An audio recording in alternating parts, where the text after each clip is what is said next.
बिना रे मरद के दहराज होली में के जानी पियाजी रंग बहरे बानी के रंगिया न महल जवानी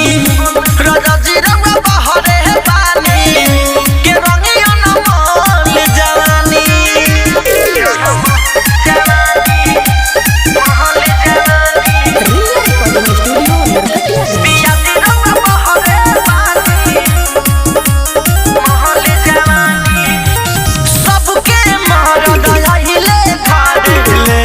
छुट्टी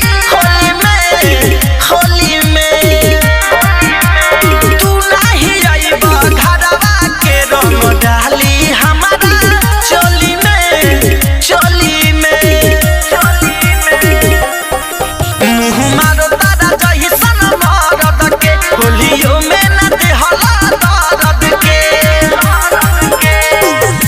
खाली का मेला लगा डलले मन कैसे मानी राजा जी रंग बहरे बानी के रंगिया न महल जवानी राजा जी रंग बहरे बानी के रंगिया न महल जवानी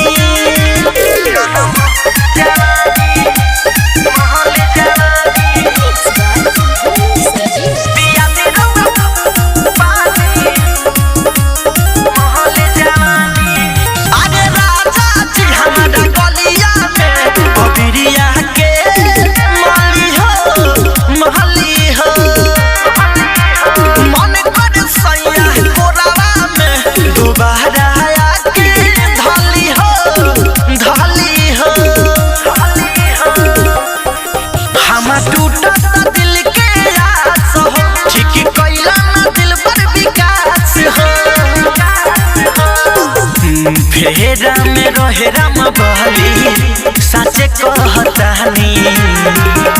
पियाजी रंग बहरे बानी के रंगिया न महल जवानी राजा जी रंग बहरे बानी के रंगिया न महल जवानी। Recording studio Narkatiaganj.